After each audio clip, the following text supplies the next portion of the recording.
This episode is brought to you by Companion. Iris and Josh seem like the perfect match, but when a weekend getaway turns into a nightmare, Iris realizes that things aren't as perfect as they appear. From the creators of Barbarian and the studio that brought you The Notebook comes a twisted tale of modern romance and the sweet satisfaction of revenge. Companion, now playing only in theaters. Rated R, under 17, not admitted without parent.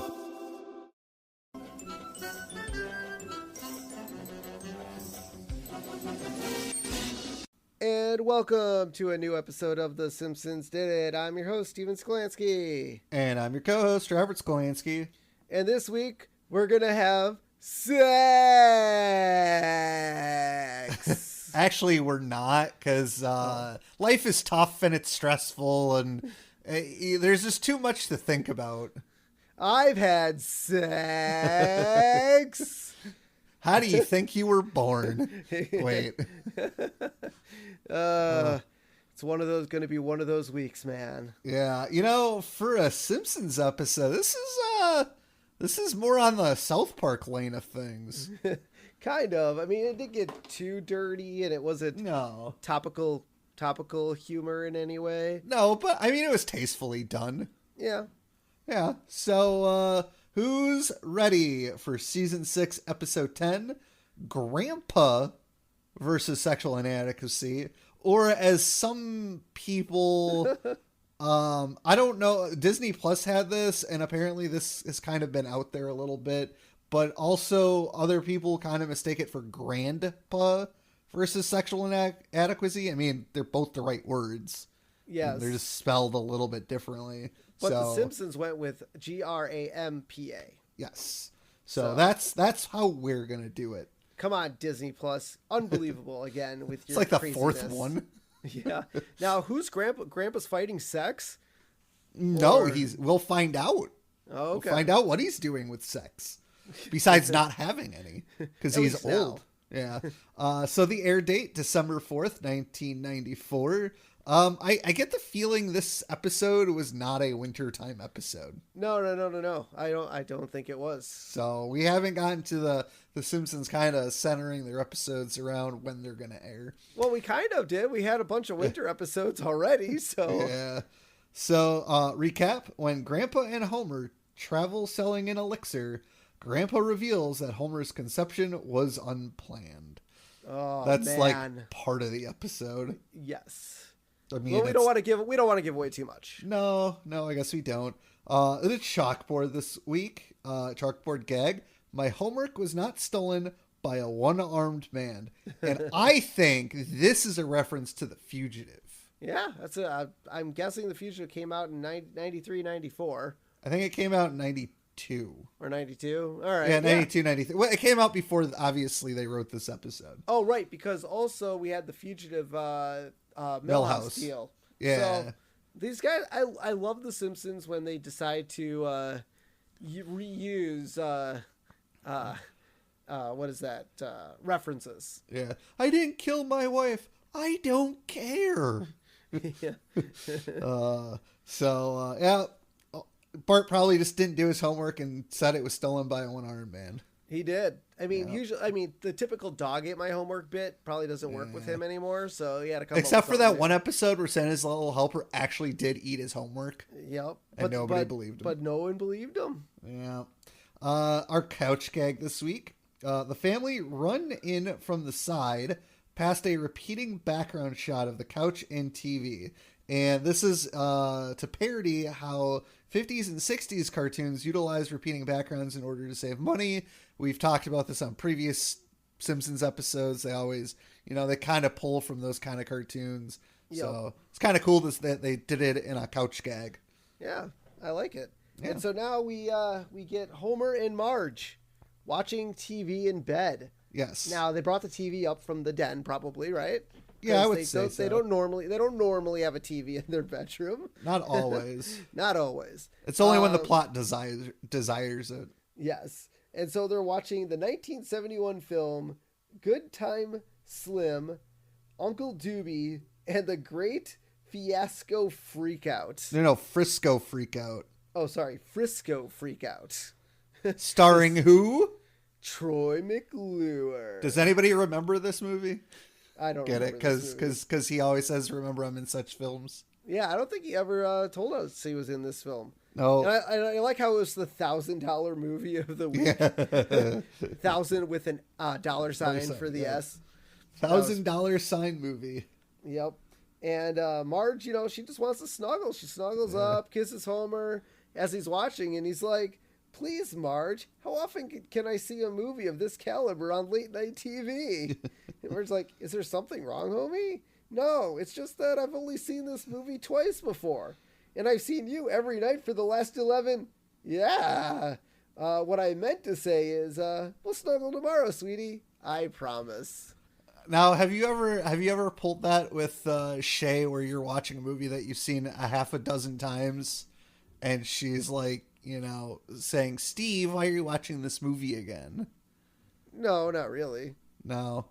No. I know her dad does that to us all the time with like when we actually watch The Simpsons or other stuff. Haven't you already seen that?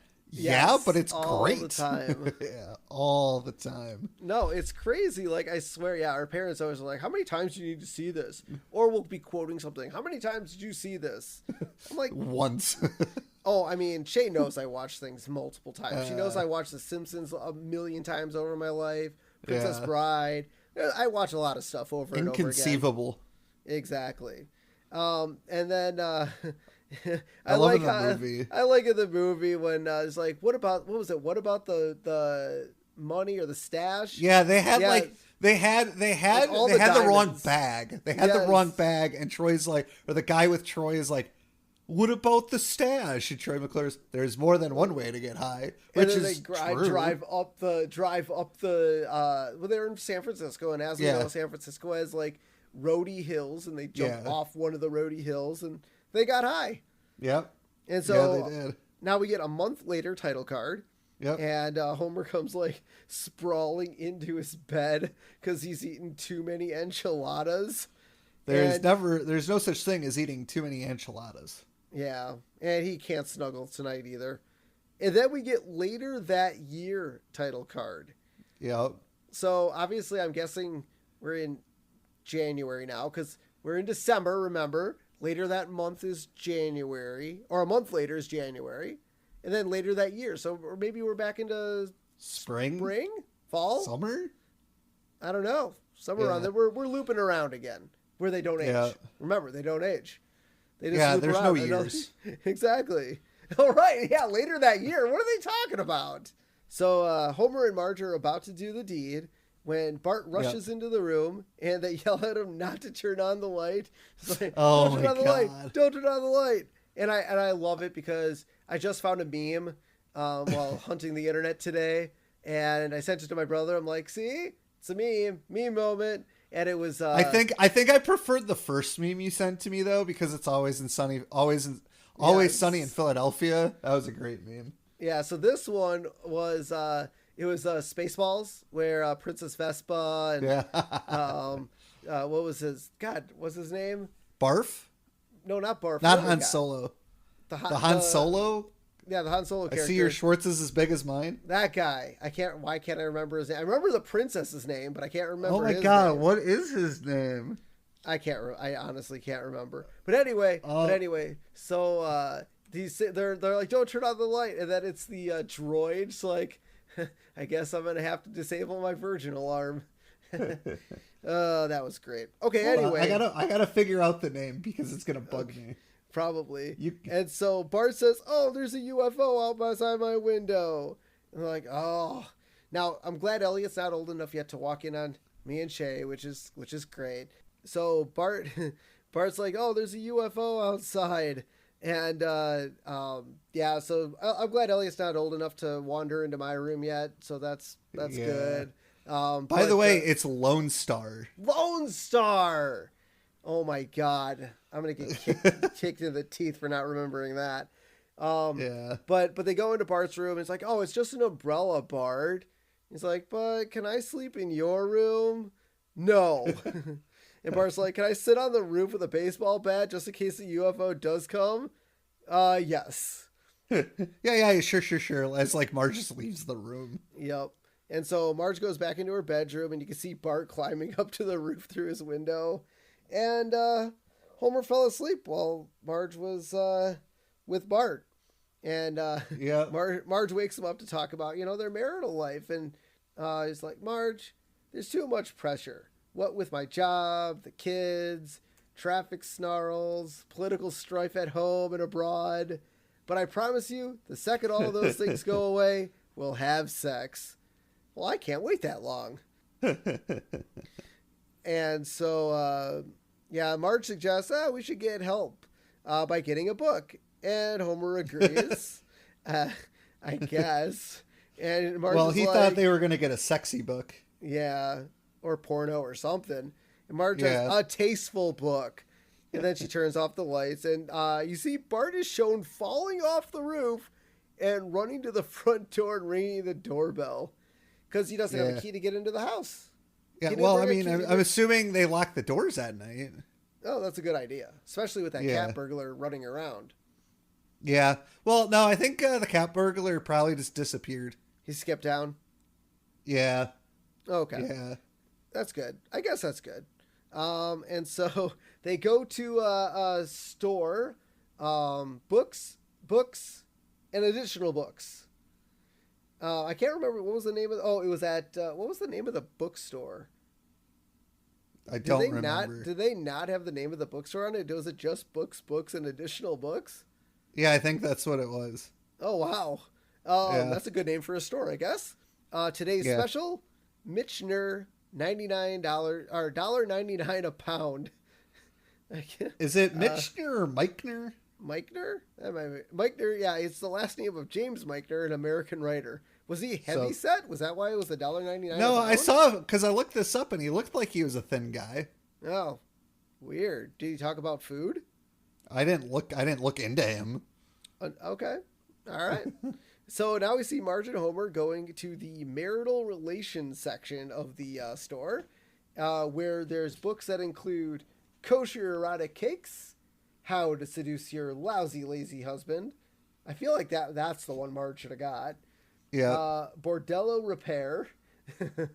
Volume 1. Sorry, Volume 1. Bork on Sex. I don't know what bork means. Maybe he's a writer. I know boink is a term, not bork. Bork. Oh, maybe it was the Swedish Chef's book. Bork. Maybe. Bork. Yeah. We didn't see the cover, so we don't know. No. Weight loss through laborious sex. That's a good one, too. That one, okay, they should have got the lazy husband one and that one. Homer should have got that one. Yeah. That would have been a good one. So Homer, I like how Homer picks up the Kama Sutra and Homer points us, hey, this guy looks like Apu. Because the Kama Sutra is an Indian book. Sex book. Yeah. Sex positions. Yeah, I love how Marge is like, Homer, put that down. Because she doesn't want anybody see them looking through the books. And as she says that, of course, on cue, the kids come by to ask what they're looking at. Yep. And then Marge picks up a book called Tanks of the Third Reich. And Homer picks up Mapplethorpe. Yeah, I don't know. It's a photography. It's a photography book by Robert Mapplethorpe.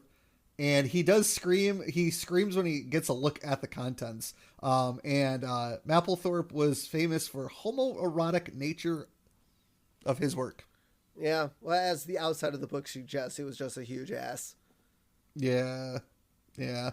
So finally, they decide to go and get a book on tape. And the book on tape they pick out is Mr. and Mrs. Erotic American, voiced by Paul Harvey.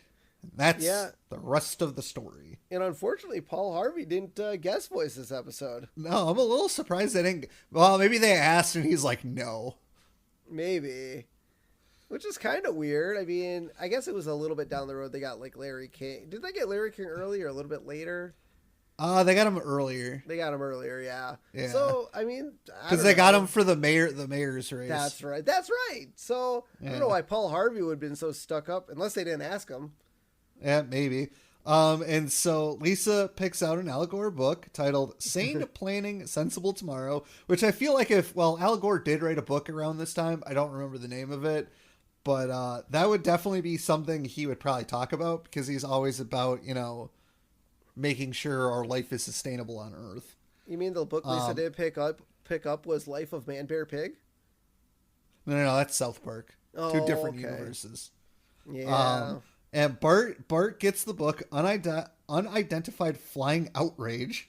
And So Bart's good. like, the government is covering it up. And Lisa says, that's just a fantasy. And right after she says that, she hands the books over to get scanned. Her books get scanned, and like you get some like X-Files type music played, and you see like after it scans, like the data is getting transmitted through a wire and like And it goes to the broadcast out to. Pentagon. Yeah, it gets broadcast all the way to the Pentagon, where Mr. Al Gore, the vice president, is sitting. No. and He's in the White House. No, he's in the White House. The army guy, tears the thing off the printer and then runs apparently to the White House. Yeah.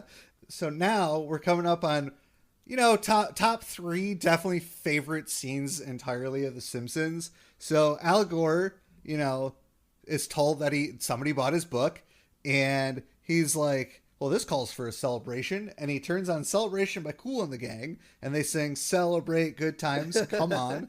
And he's like, I will. I love it. I use that all the time. I swear to God, every time this song is played on the radio, I'm like, I will celebrate. Thank you.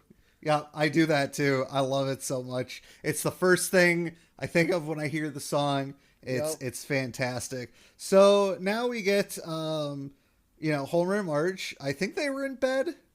Were they in bed or in the house? I think they start in bed now. I think when they start listening to Paul Harvey, they're in bed for the first time. Yeah, so they're listening to Paul Harvey's book on tape, and the first suggestion from Paul Harvey is to take a bath together because, it's intimate, it should be relaxing.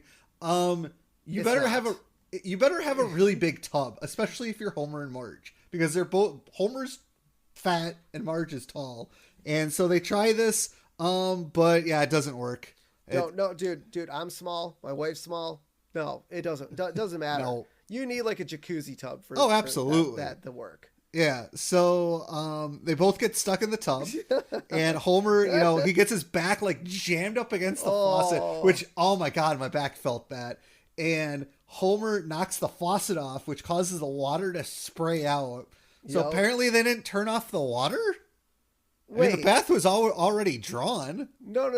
Okay, how does that? Don't you? Okay, so if you disconnect a faucet, don't you have to turn off your water source?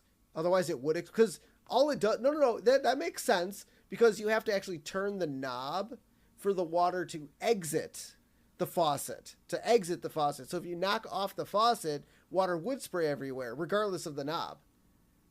I don't think that's how that works. No, because I thought the knob opens and closes the faucet. Well, it does, but it also sends pressure so the water comes out. Yeah, but if you knock the faucet off, there's nothing to stop the pressure, right? Okay, if there's a plumber that listens to our podcast, please reach out to us. I'm very interested to know if the water is turned off and a faucet is knocked loose, is the water going to spray? I think you might be right, Steve. Because I thought you have to turn off your water main. Like, you have to turn off your water main to actually change a faucet. To actually, let's say your faucet's broken or whatever. Yeah. You actually have to turn off the water main to change out your faucet. Otherwise, that shit'll happen. I mean, I don't know. When I changed out now granted, this was a garbage disposal, but I never turned off the water when I changed that. Well, that's because it's in the sink. That has nothing to do with your water. That's true. Yeah, you might be right. And so the water sprays out onto Marge's face, and some of it splashes on the candles. And now they're in the dark, and they yell for the kids, which I don't know if I would help them out of that situation. I may throw like a stick of butter in there blindfolded and hope it gets into the bathtub so they can like slick up and get out. Yeah, I don't think Bart or Lisa, maybe Maggie. Maggie is prone to helping the family, but Maggie. I don't think Bart or Lisa would ever want to see that. I mean, I wouldn't want to see that. I wouldn't want to see our parents in any sort of that situation. I'd be like, good luck getting out of the tub, buddy. Yeah. That's your problem. So the next suggestion on the tape is a romantic vacation. So they decide to go to the Aphrodite Inn fantasy rooms and conference center. Ooh, for maybe, fancy. I guess, like a sex toys convention.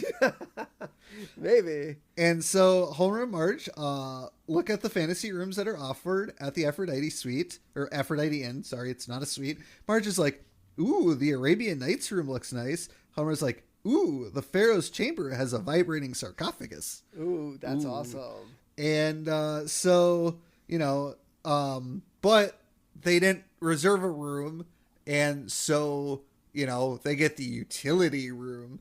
And before they even do that, Mayor Quimby comes out from the caveman room dressed in an appropriate outfit to say that the toilet is overflowing. That's good. God. I don't know. Where did he get a Fred Flintstone outfit? Yeah, why not?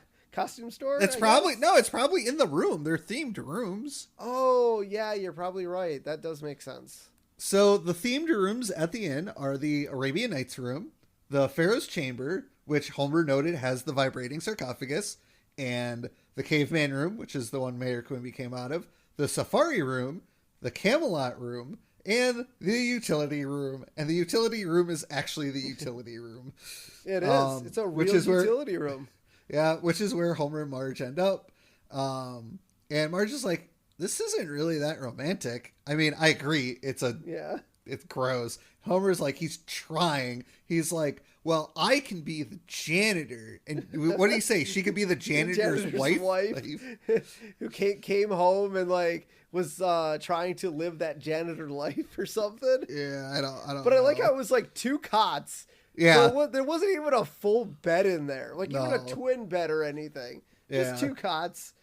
And so Marge, okay, so it's the end of, they're driving back from this horrible vacation, and Paul Harvey's like, yeah, by now you guys should be like loving in your arms. And the end, and Marge is like, fuck this, and throws the tape out the window. And then Homer runs it over several times with his car. I'm very disappointed they didn't use, and this is the rest of the story. Once again, if you don't get Paul Anka, I guarantee Paul Paul Harvey? Paul Anka? The singer? Yes. But if you don't get Paul Harvey, I'm guessing you're not allowed to use his tagline. I'm guessing there had it in some, because that's, well, what is Paul Harvey? Was he on 60 Minutes? Yes. Yeah, maybe CBS wouldn't let him do their thing on Fox. That's possible, but Paul Harvey also had a segment that ran on WGN radio. He did. So yeah, I don't know. I must have been a weird situation. Yeah. Too bad we didn't get Bill Oakley or Josh Weinstein or Wes Archer involved in this episode. Yeah. If you guys are listening, let us know. Yeah. So they get home and they're greeted by Abe. They're like, welcome home, son. I broke 2 lamps and lost your mail. What's wrong with your wife? And Homer's like, never mind. You wouldn't understand. Flu? No. Protein deficiency? No. I'm not even going to pronounce this word. Hold on. Let me give it a whirl. Pneumomicroscopic siliconosis? No. Unsatisfying sex life? No. Yes. But please, don't say that word. And Kramer's like, what? Sex? What's so unappealing about the word hearing your elderly father talk about sex? I had sex. That's what it is. God. Yeah, I'm glad my dad and mom never had the talk with me. They kind of had the talk with me. We're not going to discuss why it happened, but it happened. I didn't get the talk, but what I did get was a goodbye letter from just our dad. I think I remember. I'm glad I didn't save the letter, but it was a letter in my backpack. Yeah. With a condom, mind you. Well, on my way to after they dropped me off for college. They were gone. Like your freshman year? Freshman year. I shit you not. And like I said, I don't remember the letter much. I mean, it's obviously years past now, 20 years past now. So I don't remember it at all, but I do remember that letter and that condom and my dad trying to say whatever he wanted to say. Wow. Hey, good on him for at least trying. I think if I remember correctly, Dad kind of talked to me.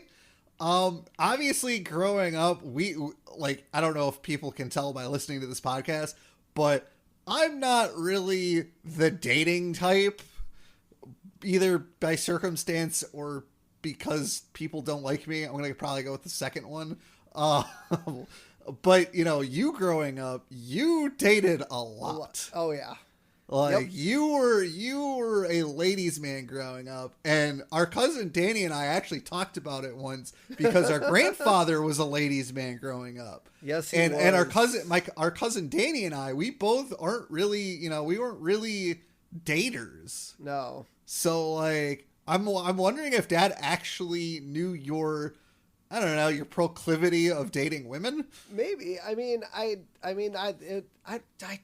If you can remember me, I can't. I went to a lot of the girls' houses. I don't think I brought them home. Oh, you never brought a girl home? Yeah, I didn't think so. I went to the girls' houses all the time. I don't ever remember you once bringing a woman home. Yeah. Not a single time. I honestly don't think so. I mean, moms love me. Their dads, I feel like, love me too. Otherwise, I don't think they let me spend the time alone in their basement with their daughter. Yeah. So probably still not a great idea. Literally, I think the only woman I have ever met that you have ever dated, you are now married to. Yeah. Now granted, when you went off to college, I mean, I was in high school. Yeah. I mean, even in high school, I mean, I was in middle school, so you were either working and our paths didn't really cross a whole lot once you hit high school age. No. So, at least maybe Mom told him to do something. Maybe. It's a possibility. And she pushed him to it, but he did it. Well, he wrote a letter. Not a talk, but a letter was okay. Better than not talk. Like, hey, there's so many parents that don't talk to their kids about sex, and bad things happen. Yep. Yeah. So we see Homer taking Abe back to the retirement home. And, Homer's about to leave, and Abe, says something that he has something that can help with Homer's love life. Yep. And I love how Abe just mixes a bunch of liquids from his medicine cabinet, telling a story how he discovered this because... No, his grandfather discovered it. Yes. Do you remember why? I can't remember why. I don't remember why. Yep. And Abe's finishing up. Homer leaves as Abe finishes. Well, it was like, as he's mixing it, he's like, I got a home remedy that'll put the zousers back in your trousers. Yeah. There's a lot of good old-timey, wimey sayings from Abe I know. This is a good Abe episode. I love this episode. This is a great Abe episode. Yeah. And so, Homer's gone. Here it is. This is, it's in the book. Legend has it, my great-grandpappy stumbled upon this recipe when he was trying to invent a cheap substitute for holy water. Yes, that's what it was. Yeah. Oh, that's good. I like it. Yeah. And so Homer's off to his car, and Abe's like, you lousy anchor. So he's like, here, take this. And he throws the bottle from his window. That's impressive that Homer caught it. Yeah. That was dangerous. I know. And so he's like, I want you to think of me when you're having the best sex of your life. Oh, God. No. Ew. Oh, it was great. Oh, great God. line. I don't, if any of our grandparents were still alive today and they gave me something for my sex life, even if I wasn't having issues, and they said that line, I think I would have ED for the rest of my life. Yes, that was great. I love it. And so Homer drinks the elixir, and it makes him obviously horny because it did its job.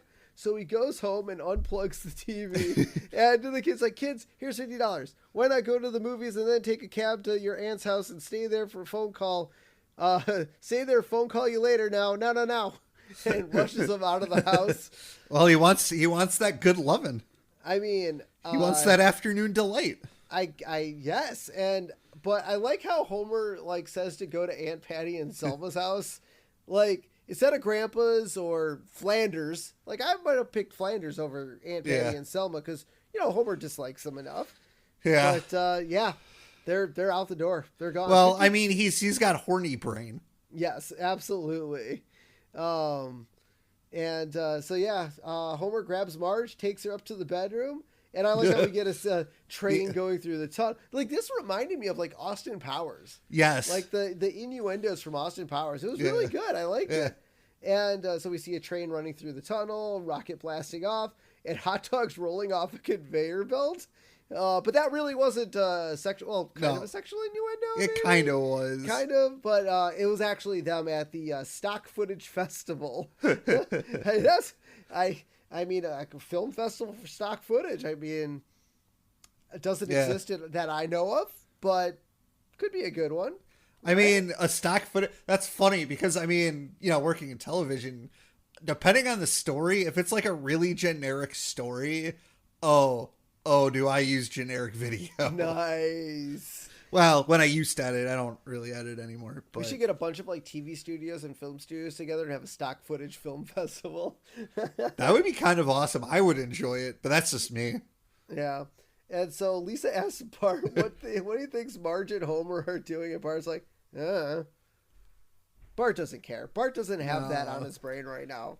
So plus he's enjoying the stock film footage. So when I was probably in like elementary school, early middle school, I hate to say this out loud, but let's just say at night there were multiple times where I would hear heavy breathing because our house was not that big.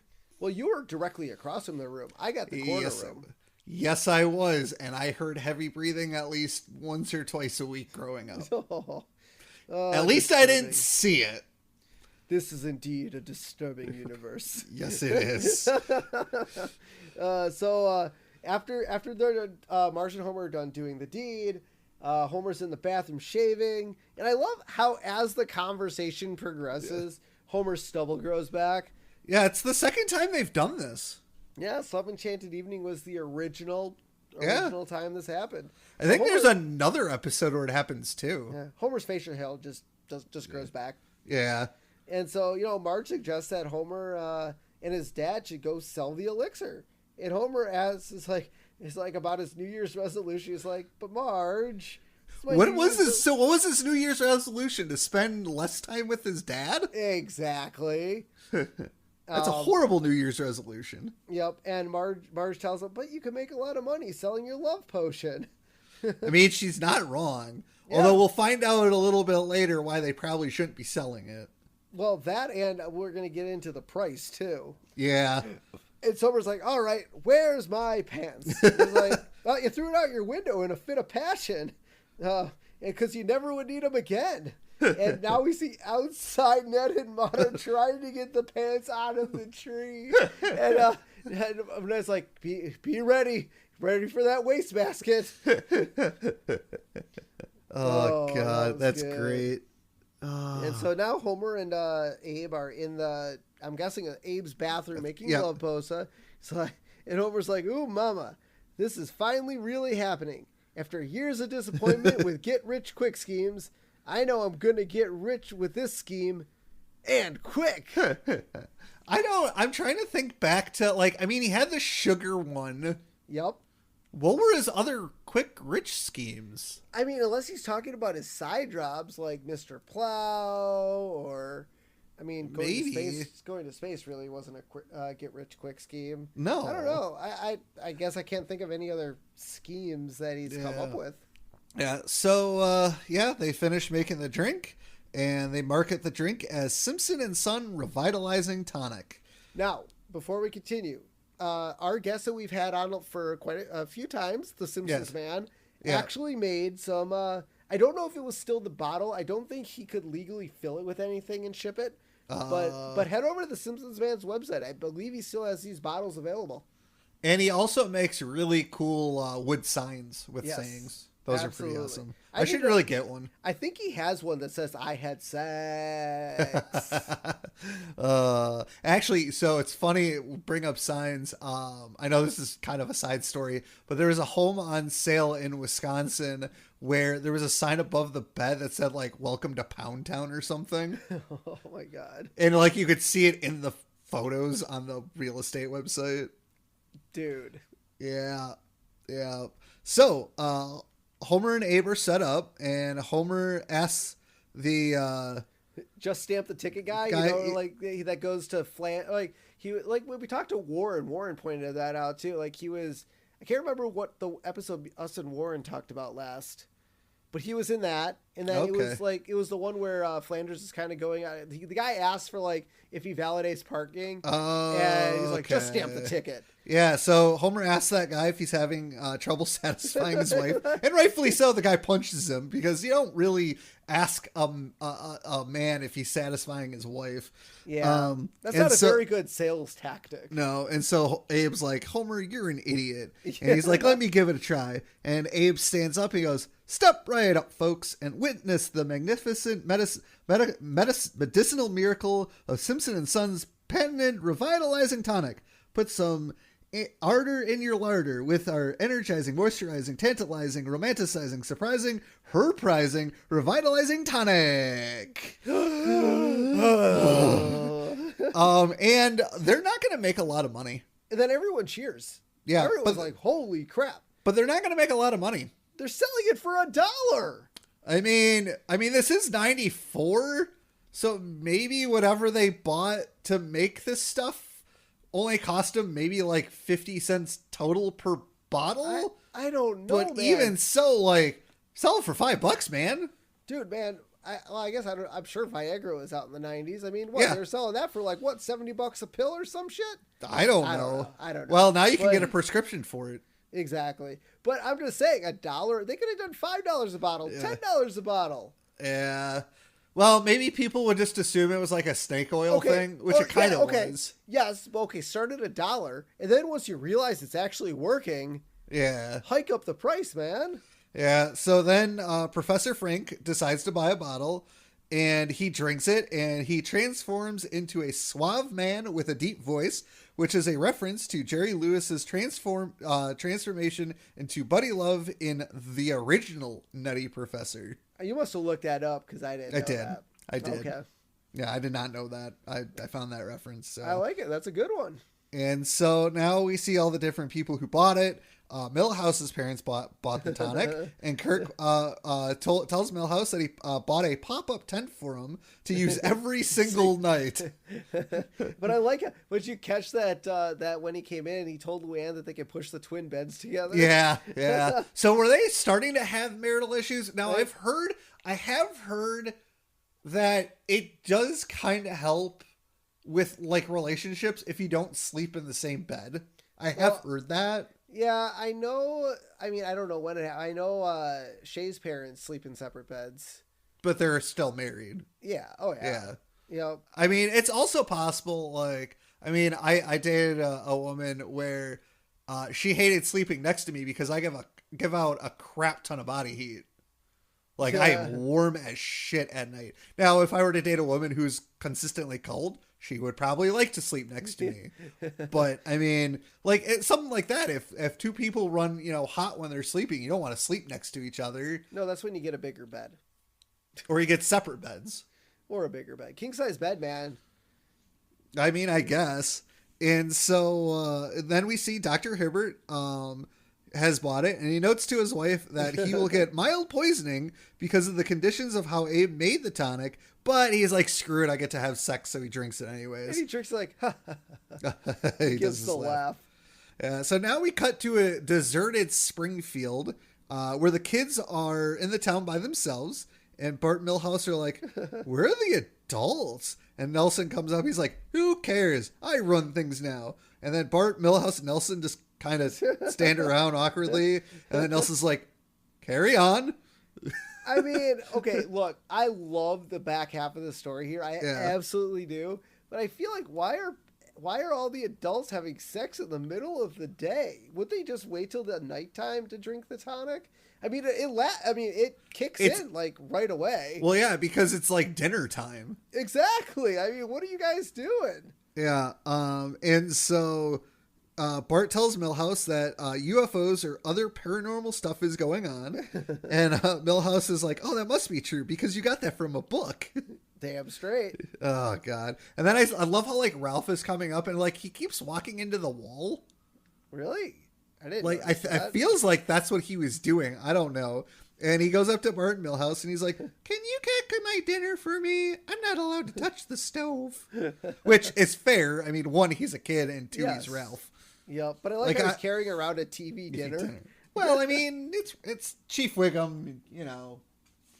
It's probably what he feeds Ralph. So then we cut, I'm assuming, to like the next day or like a few days later. Yep. And Homer and Abe are packing up the station wagon. And Abe tells him to hurry up because they have to get to Frigid Falls, Mount Seldom, and Lake Placid. Okay. I was going to say Mount Seldom's my favorite city, but I feel like maybe Lake Placid's my favorite city. Well, Lake Placid is also a play on the town in, was it New York, Lake Placid? Yes. Yeah. Oh, yeah. But Mount Seldom, that's a good one. I think that is very clever. Yeah, that's hilarious. Yeah, I like all three. I think they're all really clever. Yeah.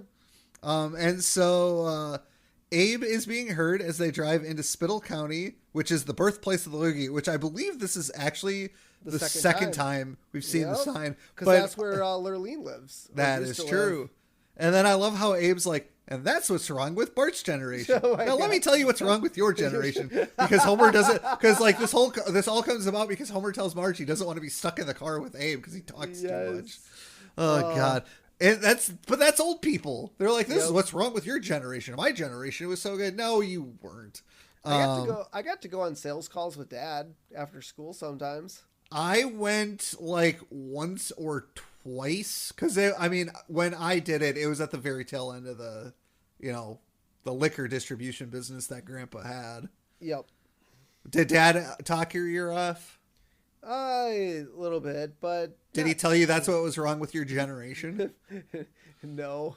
Although he still does bug me about my music I listen to. Well, I mean, now it's funny that this is brought up because there is a baseball game that our dad and I went on because I don't think our mom could go, and it was like in the mid 2010s, and I actually brought up to him about the recession. I'm like, it's your generation's fault we're in this mess. I did that to him, and it's kind of true because it's the baby boomer generation that kind of screwed everything for everybody. Anyways, I hope I didn't offend our older listeners. So Abe wants to demonstrate the tonic, and he's like, let me choose a volunteer. You right there. We've never met before, have we? And one of the yokels is like, his face is on the bottle. But you know what's funny about this? What? Like I get that it was like the snake oil tactic. You know what I mean? Like but they know it works. Yeah. They know it works. I would feel like there should be no reason that they need to play that card. Yeah, but I don't think the hillbillies know that it works. Although, I mean, the stereotype is they're not smart people. So yeah, you're right. You probably don't need to do the snake oil bit. No, you don't. Well, okay, look, Homer knows it works.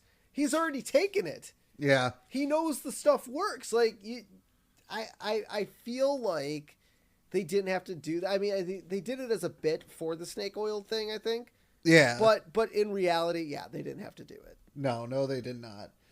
So then, as Homer, now they're getting chased away by the hillbillies because they lied, and Homer and Grandpa are driving away, and they're getting chased. And while they're getting chased, Foggy Mountain Breakdown is being played as that getaway music. And Homer's like, well, they wouldn't have started chasing us if you didn't turn on that music. On the getaway music. Oh, that was good. Yeah. I mean, it makes sense. And then they turn it off and they stop chasing them. That was good. And so, Bart and the other kids are now, trying to figure out what's going on. They're like, the neighborhood's dead, and they're like, where are all the grown-ups? And Bart's like, okay, it's now painfully clear the adults are definitely paving the way for an invasion by the saucer people. And Milhouse is like, you fool! You can't see it's a massive government conspiracy? Or have they gotten to you too? And then they just start fighting over each other. Oh, that's good. At least like, hey, stop it. Why are you guys jumping to such ridiculous conclusions? Have you ever heard of Occam's razor? The simplest explanation is probably the correct one. And Bart's like, oh, so what's the simplest explanation? And I love how Lisa does this sarcastically. Yeah. I don't know. Maybe they're all reverse vampires and they have to get home before dark. What's a reverse vampire? Oh, we'll get to that. Okay. And everyone's like, reverse vampires, reverse vampires. And and we'll get to it later. Lisa tells us what a reverse vampire is. But basically they have to get home before dark because they're scared of the dark or something. That's basically the bottom line. And so Homer and Grampa, stop at this dilapidated house. Hold on, time out. Regular vampires can't be in the light. So exactly. what a reverse... Okay, so yeah, they can't be in the dark. Okay. You had to think on that one? I had to think on that one. It took me more than I probably should have. Okay. And so next we cut to Grampa and Homer, and they stop at this dilapidated house, and Homer's like, ew, why are we stopping at this dump? And Grampa's like, that's the house you grew up in, son. And Homer's like, wow, let's go find that hot dog tree I planted. But yeah, I mean, obviously we learn a little bit more about Homer's life later on. Yeah. Which is kind of cool. But the one thing we'll have to put a pin in, during the hippie episode, didn't they go back to Homer's house? Or was that a different farm that Grampa worked at? I think that was a different farm, but yeah, we'll have to come back to that. We'll have to come back to that because obviously, as we learn at the end of the episode, they can't really go back. No. And so Grampa says they had to close up the farm when the cows started giving sour milk. And he says, something must have spooked them good. And we get a flashback of Homer just jumping around annoying the cows. Stupid cow. Yeah. I mean, that would do it. So it was all Homer's fault. Yep.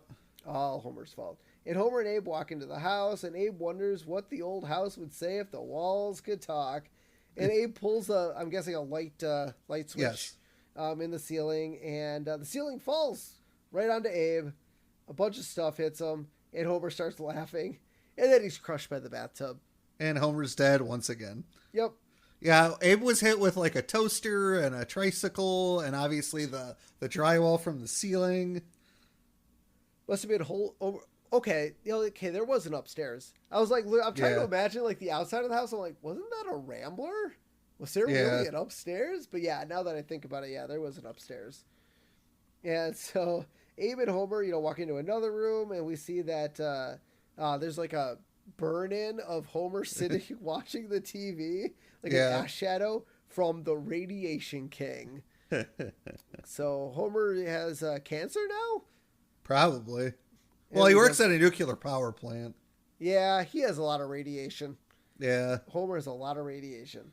And so Homer thinks back to when he was a boy, watching like JFK on the screen, and young Homer walks into the kitchen and he's like, look at me, or Mom, I'm President Kennedy.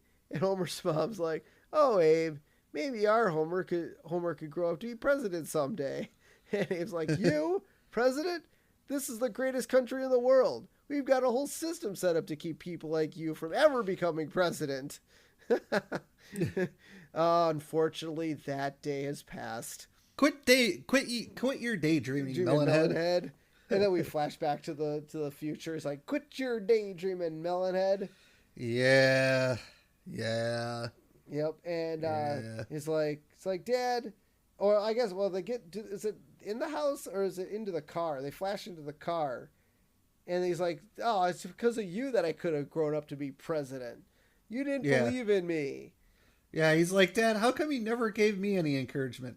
Maybe I could have been something more than I am, like a travel agent, to a great scientist, or the inventor of a hilarious refrigerator alarm.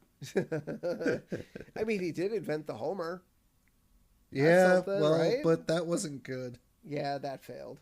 And Homer and Abe are starting to fight in the car, and then Abe even chokes Homer like Homer chokes Bart. Yeah. So that's obviously where he got it. Yep. And so Homer kicks Abe out of the car, and leaves him stranded. He's like, Well, get well- out. Well, why did he kick him out of the car? Oh, that's right. So Abe reveals to Homer that if he hadn't drinking that tonic, he would have never been born. And Abe would have been happy. And Homer just slams on the brakes. Yeah. Because Yeah, he was an accident. Yeah. You were an accident. Technically, I was an accident. Our parents did want 2 kids. However, after you were born, the doctors told our mom she would not have another kid. They were wrong. Very, very wrong. Yeah. And so, Homer kicks Abe out of the car and leaves him stranded in the middle of nowhere. He's like, well, as long as I remember my army training. And then it goes from day to night. Yep. Yeah, he's stranded. He's Yeah. gone. And so eventually Abe shows up at the Simpson house with flowers. He's Yeah. like, I'm sorry, son. And then he shoves the flowers through the door. And Because then Homer slammed the door in his face. Yep. And then he puts his hand through the thing and Hi. waves at him. Hi. Oh God, yeah, that's great. So Marge then decides to talk to Homer, and she's like, "Homie, are you really going to ignore Grandpa for the rest of your life?" "Of course not, Marge. Just for the rest of his life. He said I was an accident." "Yeah, he said I was an accident. He didn't want to have me." "You didn't want to have Bart." "I know, but you're never supposed to tell the child." Marge's like, "You tell Bart all the time. You told him this morning. But when I do it, it's cute." Oh my God. No, not really. Yeah, Bart was a mini golf baby. Yes, he was. He was an accident. So now we cut to the Bart and the kids in the treehouse. And Bart's like, "So finally, we're all in agreement about what's going on with the adults." Millhouse is like, "Okay, here's what we've got. The Rand Corporation, in conjunction with," pointing to Bart, "the Saucer People." Who's And the Bart- Rand Corporation? I don't know. Is that the Rand from Iron Fist? No. What was his name? Danny Rand? Danny Rand, yeah. He ran the Rand Corporation. Yeah, I honestly don't know if that's a comic book reference or not. It might be. And then Bart nods. He's like, "Thank you." And Millhouse, under the supervision of, pointing to Lisa, the reverse vampires, and Lisa just sighs and rolls her eyes. Millhouse is like, finishes up, "are forcing our parents to go to bed early in a fiendish plot to eliminate the meal of dinner. We're through the looking glass here, people." And that line is a reference to the Oliver Stone movie JFK. Good pulls. Good pulls. Yeah, good pulls this episode. And so Homer, tries to explain the situation between him and Abe to the children, but Bart's eating a candy bar and gets distracted. Yeah. And so like nutty, chewy. Put that away, boy. So Homer, makes a promise to the kids to spend more time with them because, him and Abe had a fight and he wants to make sure they don't end up like that. And he's like, "I want to give you the attention that you guys deserve." So he picks him up and hugs him, but chokes him.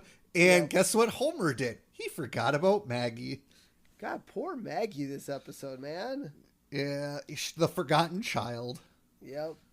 Yeah, and so because of the differences between Homer and Abe at this point, Abe tries to use Barney to sell the tonic. Oh my God.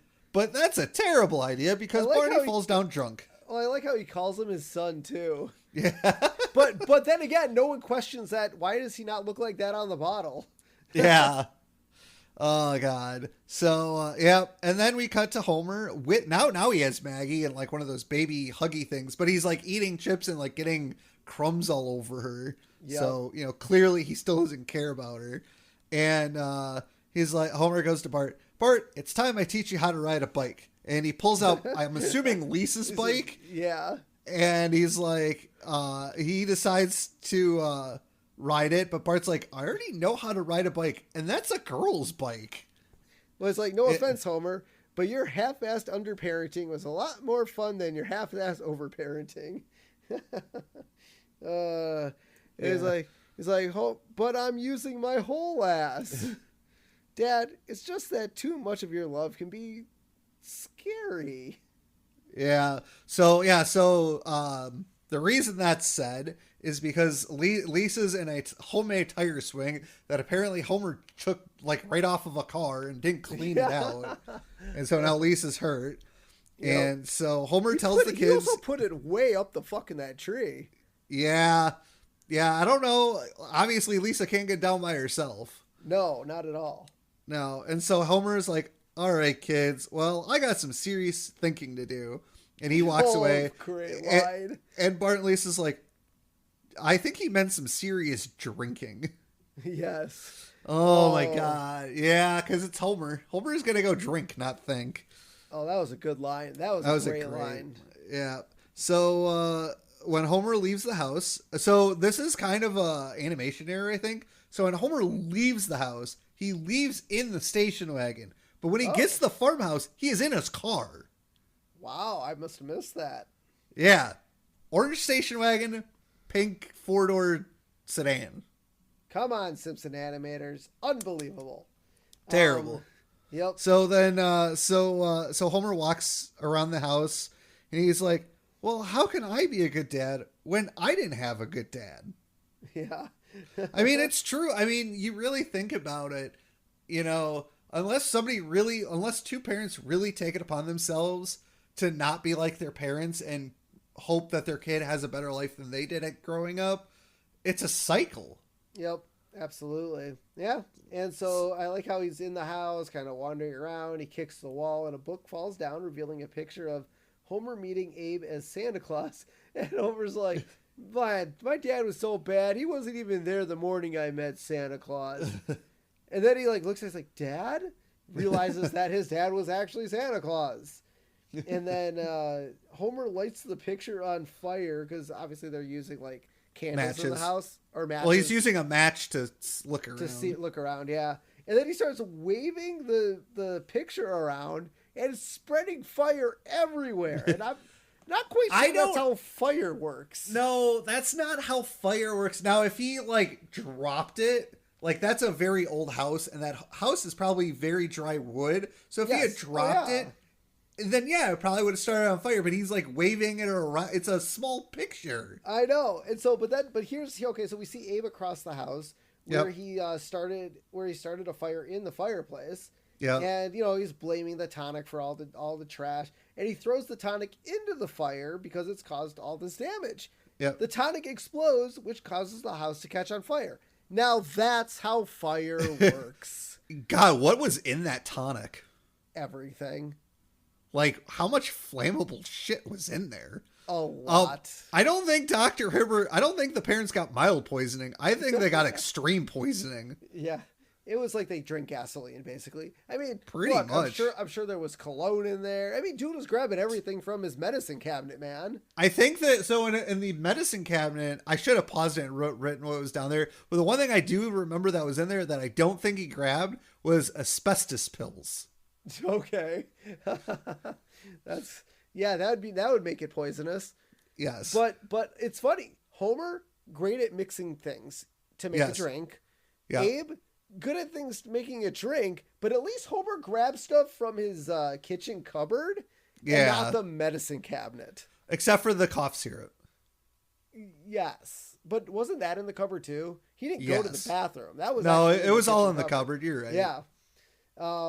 And so, they walk out of the house and Homer, they bump Homer Steve. Walk. Run out of the house. And Homer and Abe literally run into each other, as they're running around the house, and Homer's like, I'm a screw up. I burned down our house. And Gram's like, no, I'm a screw up. I burned down our house. And Homer's like, you know what? What? We're both screw ups. And he's like, and they obviously are. And Abe agrees with Homer that, he never said anything nice to Homer and asks, well, are you going to say something now? Yeah. And, you know, I was like, I really haven't thought that far ahead. And Abe, you know, tells Homer he was proud he wasn't a short man. Aw, thanks, Dad. How about we go roll around on the ground? Because they both caught fire. Yep. Oh, what a great episode. I absolutely love this episode. This is one of my, I don't know if I want to say top 10, but definitely top 20 episodes of The Simpsons. I would watch this episode over and over again in a heartbeat. I mean, the Grampa saying sex line, I mean, that just says everything right there. I mean, I love the Homer Grampa dynamic. We really don't see that all too much in many episodes. Yeah. So it's kind of see their father and son kind of bonding. So that's really cool. They did a really great job opening the episode. I mean, it was a simple A storyline. I mean, I guess if you call the kids a B storyline, but I mean, it really wasn't, because it was kind of more of the offshoot of, because of the consequences of the parents drinking tonic. Exactly. It wasn't a. So I would call it 1A and 2A. Yeah, exactly. No, full on storyline. Absolutely loved it. It was great. I'm saying everything's coming up Milhouse. I mean, Milhouse had a great idea this episode too. So this is a fantastic episode. I love the references. Even in the chalkboard gag, we had a great reference. I don't know if I'd put this in my top 20. It's a very, very good episode. It's definitely a 5. Everything's coming up Milhouse. I mean, it has probably the most, to me, one of the top 5 most iconic scenes for me, with the Al Gore saying "I will" to Celebration by Kool and the Gang. We've hit the last couple of episodes that we had Ralph saying "me fail English, that's impossible." We have the Al Gore. I mean, those are the 2 to 3 lines I probably quote the most out of The Simpsons. Yeah, by far, absolutely fantastic. And I love the little side story with the kids. What's the conclusion of that story? Okay, so did the parents obviously the tonic dried up, right? Yeah. So everyone in Springfield stopped having sex again. Yeah, but what did Bart and the back. kids do? Okay, so they just let it run its course. They didn't try to investigate any further? No, I don't think so. Okay. That was great. It's a great episode. The only nitpick I have is a few of the animation errors in it. Yeah. Which, I mean, there's just the one with the cars. Yeah, there's not much, man. This episode is absolutely fantastic. Every scene hit the right notes. It was well written, well put together, and well directed by Wes Archer. Good job, guys. Good job, team. 3 cheers. All right, so let's finish it off with our character profile. And God, I can't believe it took this long to get this gentleman. Why? Oh my God. But this week we are going to give you Mayor Quimby, the pride and joy of Springfield. Pride and joy? Nope. All right, his occupation, chief executive of the town of Springfield. Which is just a fancy way of saying the mayor. Yep. He's also known as Diamond Joe Quimby. Yep. Because he has diamonds in his teeth? I don't know. I don't know how he got that nickname. Nope, not a clue. His duties include polling the electorate, declaring meaningless holidays, fact-finding missions on tropical islands. His pains in the rear, getting caught with his pants down, Chief Clancy Wiggum, and Sideshow Bob. Yeah. All pains in his asses. Yeah. His secret shame, he has a tax credit. What? I'm sorry, he's a tax cheat. He is. He's a wife swapper. Yeah. I don't know if that's a secret shame. I don't think he has shameful tendencies for this. I think he just likes to do it. Yeah. He's a pot smoker. That's not a shame. No. Former illiterate. Just like Krusty the Clown. Yeah. Now they both can read. Yeah. His best pickup line. How would you like street named after you? Oh my God. I wish I had some form of power like that just to try that pickup line. I know, right? We should buy our own town, Yeah. have a bunch of people over, and try it out. Yeah. It could be good. All Yep. right, guys. Well, this has been fun. We've learned a lot about Grampa and sex this episode. So take it as you will. This is a very, very dirty episode. So Yeah. you know, it is what it is. So you guys can find us on Instagram, The Simpsons Did It Pod. You can shoot an email to us, thesimpsonsdiditpod@gmail.com. Feel free to give us a phone call on 612-584-0986 and let us know what you think of our wonderful podcast, things you might want to know in the future, or you can give us our corrections or our thoughts. We always ask our customers, Our our listeners. our listeners, you know, if they understand or know anything about a certain, topic in our episode. So we'd always like to hear you guys. So give us a phone call and listen to Jaden LeBron's voicemail message. You can find us on YouTube for all our backlogged episodes. Just search Simpsons Did It podcast in YouTube and you're gonna get it. Which is awesome. We're only at about 56 subscribers now. We've actually got 4 more. So make sure to subscribe, like, comment on all of our episodes on YouTube.